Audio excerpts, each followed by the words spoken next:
what is it that you think that you would say to a lady who's so desperate, who has been seeing her friends get into relationships and has been desiring to be in a relationship, but God just has her waiting, where she is now thinking of compromising her values.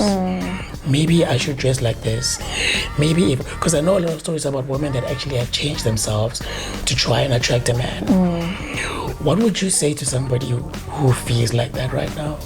I think oftentimes in Christianity, we overly spiritualize this whole experience. So we make it like, God's got you, or I don't know, like we just do a lot, and I think that your feelings and your emotions are valid. Yes. They are valid. You are valid for feeling that way. Hard. It's hard to see people being in a relationship. It's absolutely difficult. It's almost like seeing everyone get a job and you not getting. That is absolutely painful. The thing about relationships is that when it's done right, it's supposed to heal, right? God uses this thing as a healing engine. Yeah, like a balm. Yes.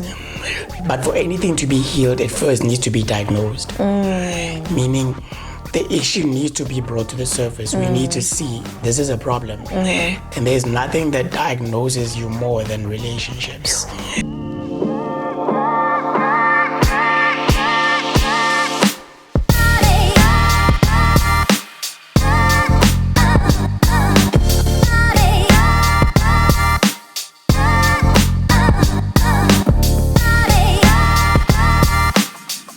Hey guys, welcome to part 2 of How Do I Know If He or She Is the One. Now, part 1 was wow. Okay, as my wife was talking, there was so much going on in my head, and I said, this is a part 1, 2, 3, 4. I don't know how long you want to go with this, but we don't want to overwhelm you guys with information overload with one episode. So we're just gonna jump off from a place that we left off in the previous one. And my wife was just speaking about being challenged from a perspective of saying, like, when you are dating or when you're looking for somebody who you feel like is the right or you're asking God to guide you to find somebody. Last time we spoke about we can't just look at the external appearance. Culture has taught us that for you to find the right person, it's all about how you look externally. It has, as you mentioned last time, led women to devalue themselves in a form where now they are so focused on how they look externally, and we forget how we look internally. And we forget that whenever we enter into any kind of relationship, it will challenge us emotionally. It will challenge us. And that is a design by God. It's important to be challenged. So when you are out there dating or out there in the dating pool, which is said to be very shallow, one of the things that we really need to look out for is the challenge. How does this person challenge me to be better? Now, you were speaking about that in our previous episode. I just want you to continue from there. Okay, so I think that the way that the person that you meant to be with can challenge you is that, so I'll speak from my perspective, is that I feel like, and everybody has their own unique experience, it's not going to be the same for everyone, but I'm just speaking from my perspective as an example. I feel like I was challenged in dating emotionally, because I felt like there was a lot of healing that was supposed to happen. There was just a lot of toxicity that was in my heart, but trauma, yes, but that I didn't know. It's like a person that is cut and is walking around like everything is okay, and then someone comes up and say, hey, there's something wrong over there, and then you're like, oh, I didn't see that I was cut here. And then I think that my dating phase revealed a lot of that, so that it was revealed so that I can heal, And then in marriage, I think that there's a lot of healing happened. But I think in marriage, the thing that was revealed is my trust issues in terms of in situations. In terms of situations, like I think that you are more calm, and you are so calm, so much so that not even just the dream that I told you about in December. Yeah. In almost all of the dreams I have, if there's between me and you, if there's something that's happening, I am hysterical. I am going off. You are just there like looking at me, and you are so chilled in the dream. Yeah. And the thing that you say is gonna happen always happens. Okay. You know. So I was just telling my husband of this dream that I had this December. Yeah. Where in the dream, I was Someone stole your phone. yeah, somebody stole my phone, and then it was a pigeon that stole my phone. When this pigeon stole my phone, dreams are so crazy, eh? But I think it revealed something. That's why, yeah, I think it revealed something so much deeper. So this pigeon stole my phone, and if a pigeon steals your phone, guys, you're not gonna find that thing because it can fly anywhere. So I knew that in a dream, like I'm never gonna. But the phone represented something so valuable to me, and I'm hysterical. I'm crying, I'm just going off. And I look at you, you are just looking at me like, it's gonna be okay. And I'm just looking at you like, it's not gonna be okay. Like, my phone is gone, and you're just like, no, it's gonna be, we're gonna find the phone. I'm like, we're not gonna find the phone. You know, so I'm so determined. You don't understand. This is the situation. And I think, and then you started panicking a bit in the dream because you saw how much I was panicking, but you were not panicking initially. And then I found the phone so easily. It was like, oh, here's your phone. I saw it there. And I'm like, my neighbor found the phone, but in the dream it was revealing the challenge of trust. That trusting in the Lord is something that I need to, even when it feels like something is lost, even when it feels like something is far away, and you're very good with that. My husband is very good with knowing that something's gonna work out. You know, you just know, even if you are in, I don't know, I just have faith. Yeah, your faith is, it feels like you know for me. Like it feels, because you are so sure that thing, you just know, this thing is going to work out. And I am just there like, I need a blueprint. I need a step-by-step plan as to understand who's gonna come through with this. Yes, I'm like that. But in this season, I think that is being challenged in me, that you need to release control, because you will not always gonna, life is not about that, you know. So I think, and this hysteria over something that will work out, and most of the time it does work out, you know. So I think that's my biggest challenge right now. And I think when you are together with a person, there will be challenges, especially with you. As I said, Wuti, I'm more hysterical, you are more calm. That challenges me in that moment, Wuti. I am this hysterical, and you are just so calm. You are gonna go and pray, you're gonna seek the Lord, and I'm just there like, you know, it's challenging me to think and say, calm down, you know, then being with a person that's also going to be hysterical with me. Does that make sense? Makes sense. So yeah, I think you're right, because look, we all come from different backgrounds, and there's no such a thing as the perfect upbringing, right? So when a person gets into any relationship, they come into there with baggage. There is no such a thing as a person not having any baggage. I came with baggage. There are things that I too came into the relationship with that we needed to deal with and unpack.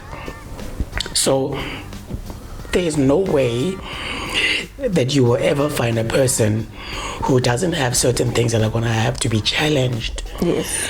Or that, and of course, the thing about relationships is that when it's done right, it's supposed to heal, right? God uses this thing as a healing engine. Yeah, like a balm. Yes. But for anything to be healed, it first needs to be diagnosed. Meaning, the issue needs to be brought to the surface. We need to see this is a problem. And there's nothing that diagnoses you more than relationships. There is nothing that digs at your heart more than dating, marriage, and kids. So anything that God does when it comes to relationships, it will bring up trauma, it will bring up issues, it will bring up things that need to be addressed. But the beautiful thing about this is, don't run away.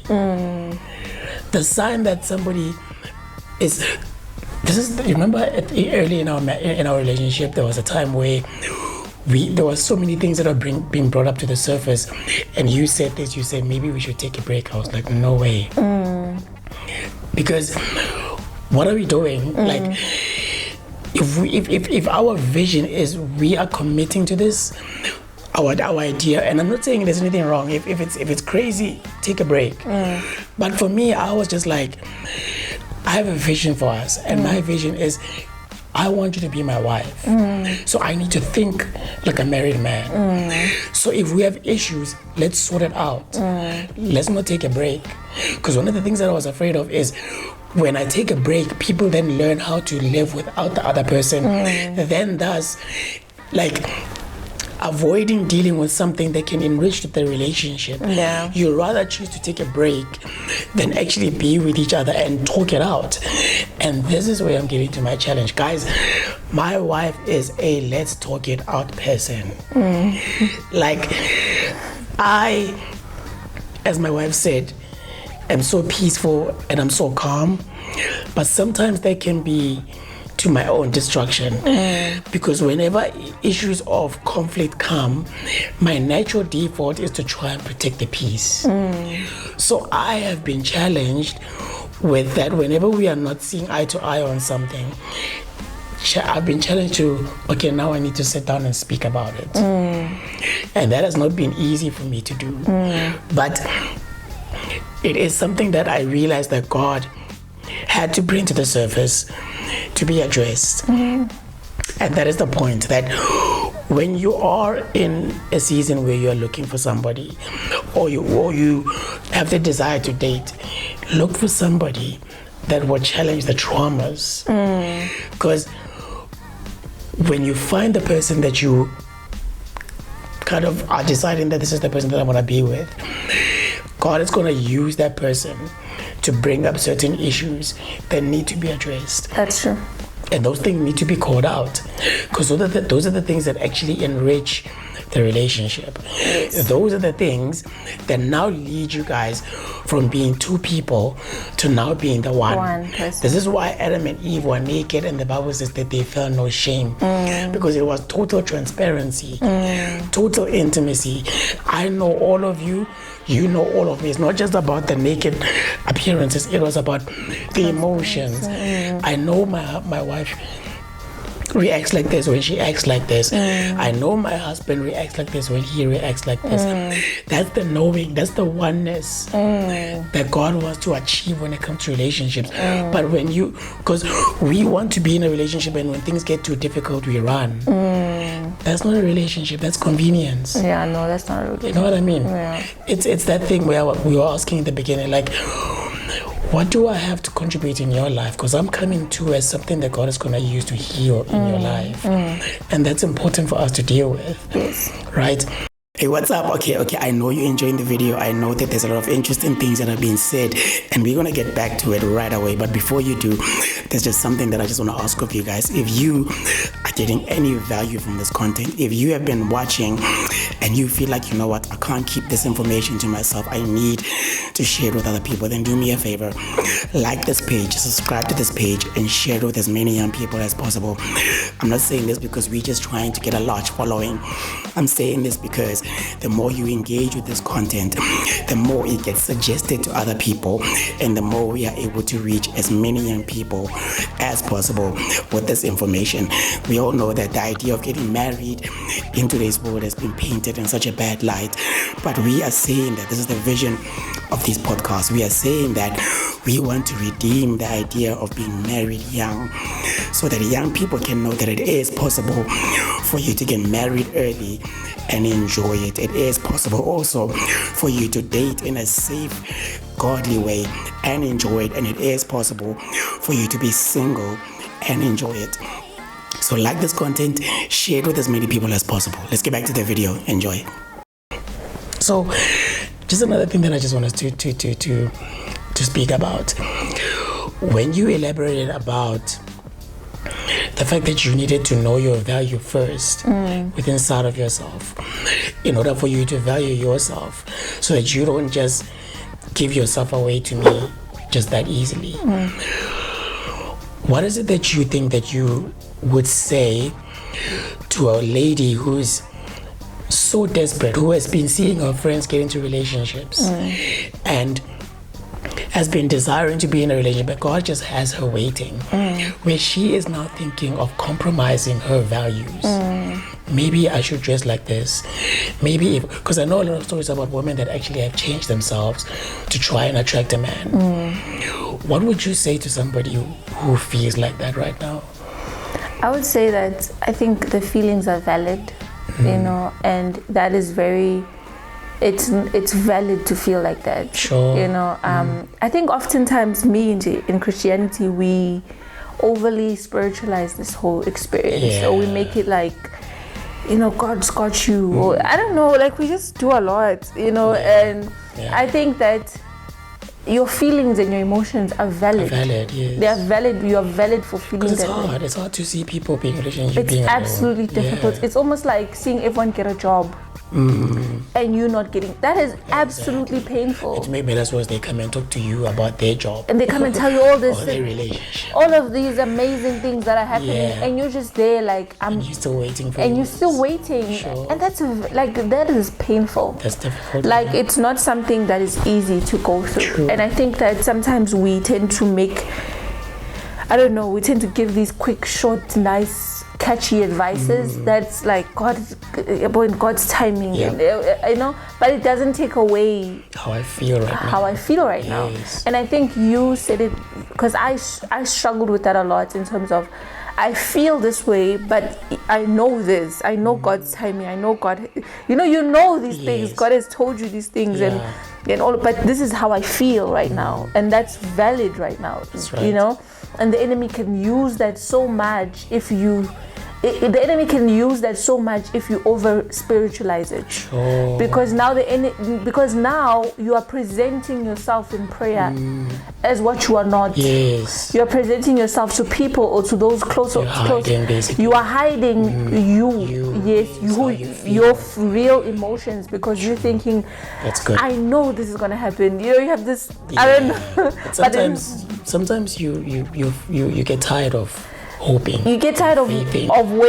Waiting. Waiting. I remember waiting for something, like even Jay, like waiting for a person.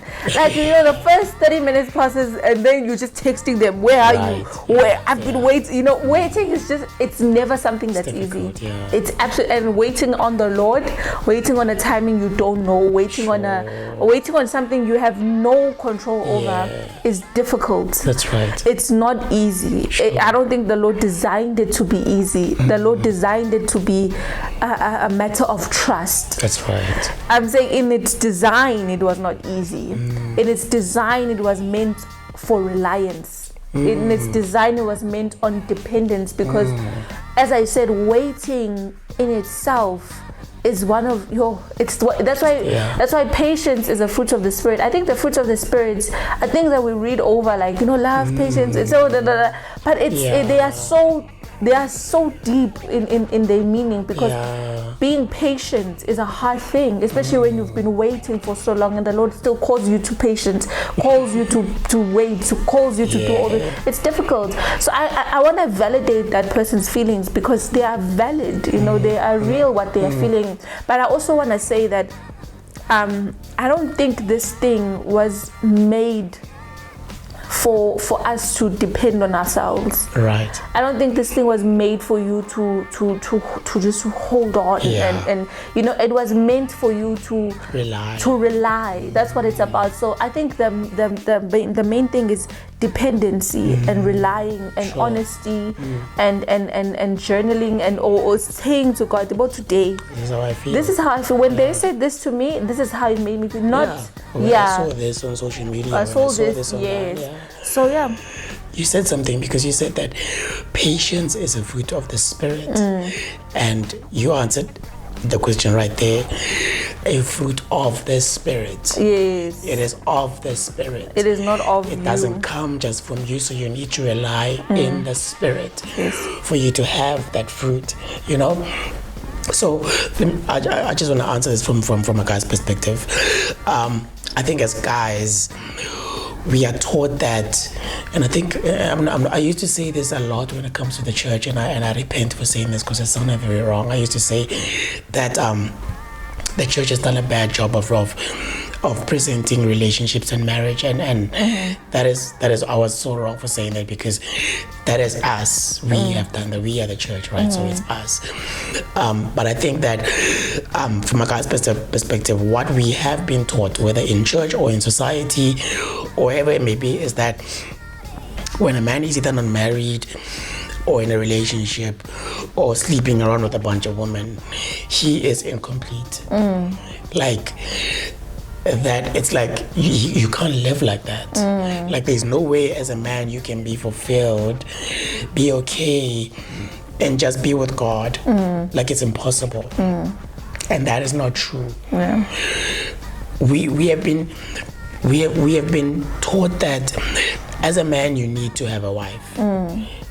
Yes, it's beautiful to have a wife, but it's not a need. Your first area of fulfillment should be with God, because if you, especially for men, if you as a man are struggling to be alone with God, there are expectations that you are going to put on your wife that she will never be able to meet. It will be like trying to fill a God-sized hole with a person. Yeah. Because as amazing as the person that you're going to be with is, they will never ever take God's place in your life. That's right. And taking it back to what you said about me, baby, that the reason why sometimes I'm so calm is because I go away to pray. Because that's where I get my fulfillment from. So even when my wife, knowing that there's certain things that she can't do, like this season of your life where you're so busy, there are certain things that you can't do in the house because you're so busy, right? Now, I, as a husband, cannot come and say, why are you not doing 1, 2, 3, and 4? Because by me going to pray, I'm able to hear the Lord say, hey, your wife is going through the season right now, and you need to, again, die in this area so that she can be okay. Because as a leader, as a husband, or even in a relationship, as a husband, I'm not going into this thing to get. I'm going into this thing to give. Yeah. And there's no way that I can give if I don't choose to die to myself. Yeah. So, as guys, one area that I know for sure that I too had to deal with inside of myself is that area of how do I be, in the time that I was single before we met and everything, was how do I become okay with myself? How do I be okay being alone? How do I be okay being single? Not being single trying to be in a relationship, but really be content in being single. Yeah. And there are practical things that I did. You know, every night I would go to a park and just spend time with the Lord. This sounds weird and cliche, but you have no idea how much that did inside of me. And the principles that I learned there, I keep till to this day. And I'm not trying to toot my own horn and say that I've got it all together, because there are people that are struggling with this and saying to me, so I've tried that and it's not working. But all you need to do is just continue trying. Yeah. Just continue doing it. And eventually God will fulfill you in a way that when you find your wife, or when you find the partner, or it will even give you peace while you're finding. Yeah. Because you will not be desperate to try and find a person. You know what I'm saying? Yes. So yeah, that's it for part 2. Look out for part 3. But for now, from me, Tsebiso Lepaku. Me, Tsebiso Lepaku. Peace, guys. Peace out.